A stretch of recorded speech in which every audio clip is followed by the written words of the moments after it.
అదే RTV app వార్తల్ని క్షణాల్లో చదివే అవకాశం ఉంటుంది. ఒక న్యూస్ పేపర్, ఒక టెలివిజన్ ఛానల్ మీ చేతుల్లో ఎప్పుడూ ఉంటాయి.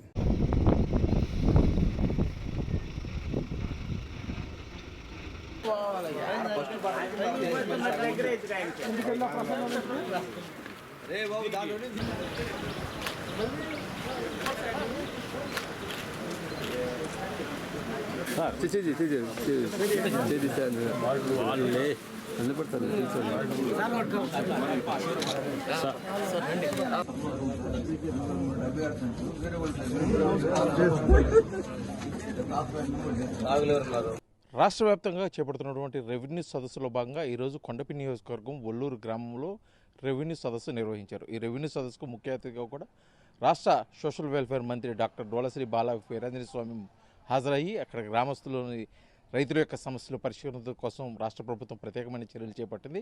గత వైసీపీ ప్రభుత్వం చేసినటువంటి ల్యాండ్ టైటిల్ యాక్ట్ ద్వారా రైతులు అనేక ఇబ్బందులు పడుతున్న నేపథ్యంలో ఈ రెవెన్యూ సదస్సులో వాటి సమస్యల పరిష్కారం కోసం అయితే ఎంతో ఉపయోగకరంగా ఉంటుందని, దానికోసం కూడా జిల్లా అధికార యంత్రాంగం పూర్తి స్థాయిలో కూడా పనిచేస్తుందని చెప్పి అన్నారు. ముఖ్యంగా గ్రామస్తులు గత దీర్ఘకాలికంగా ఉన్నటువంటి తమ సమస్యలను రైతులు ముఖ్యంగా పాస్ పుస్తకాల విషయంలో, సరిహద్దుల విషయంలో ఉన్నటువంటి దీర్ఘకాల సమస్యలు పరిష్కరణ కోసం రెవెన్యూ అధికారులు సంప్రదించాలి. రెవెన్యూ అధికారులు కూడా కొన్ని ప్రత్యేకమైన హక్కు ప్రాథమికంగా ఉన్నటువంటి కొన్ని పవర్స్ కూడా ఇవ్వడం జరిగింది.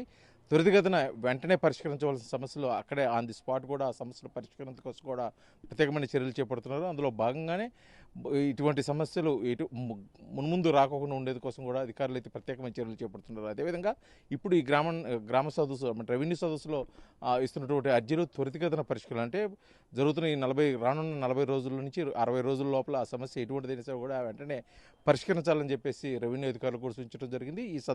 ఈ అవకాశాన్ని అయితే కూడా రైతులు ముఖ్యంగా ఎవరైతే రెవెన్యూ సమస్యలతో బాధపడుతున్నారో వారందరూ కూడా ఈ అవకాశాన్ని సద్వినియోగపరచుకోవాలని చెప్పేసి ముఖ్యంగా ఏ ప్రాంతాల్లో ఎక్కడ ఎప్పుడు రెవెన్యూ సదస్సులు జరుగుతున్నాయో ఆ ప్రాంత రైతులు కానీ అక్కడ గ్రామస్తులు కానీ ముందుగానే తెలుసుకొని సమస్యను పరిష్కరించడం కోసం అర్జీలు కూడా తయారు చేసుకొని అధికారులకు అందజేసినట్లయితే సమస్యలు త్వరితగతిన పరిష్కారం అవుతాయి. మున్ముందు ఇటువంటి రెవెన్యూ సమస్యలు రాకుండా కూడా ప్రత్యేకమైన చర్యలు చేపడుతున్నాము. రాష్ట్ర ప్రభుత్వం మొత్తానికి కూడా ప్రజా సంక్షేమం కోసం అయితే ముందుగా ఉంటుంది. అదేవిధంగా ప్రజా పాలన సజావుగా జరిగేందుకు కోసం ప్రత్యేకమైన ప్రణాళికలు కూడా కూటమి ప్రభుత్వం అయితే నిర్వహిస్తుందని చెప్పేసి కూడా డోలశ్రీ బాలా వీరాంజనేయ స్వామి అయితే తెలియజేశారు. మొత్తానికి ఈ రెవెన్యూ సదస్సు ద్వారా రానున్న రోజుల్లో ఒక్క రెవెన్యూ సమస్య కూడా తలెత్తకోకుండా ఉండేందుకోసం ఈ రెవెన్యూ సదస్సులు ఎంతో ఉపయోగకరంగా ఉంటాయి. కాబట్టి ప్రతి ఒక్కరూ ఈ రెవెన్యూ సదస్సును సద్వినియోగపరచుకోవాలని చెప్పేసి కూడా వారైతే తెలియజేసిన పరిస్థితి ఉంది. ఇక్కడ మరిన్ని వీడియోస్ కోసం ఛానల్ ని సబ్స్క్రైబ్ చేయండి. లేటెస్ట్ అప్డేట్స్ కోసం వాట్సాప్ ఛానల్ ని ఫాలో అవ్వండి. ఆ లింక్ డిస్క్రిప్షన్ లో ఉంది.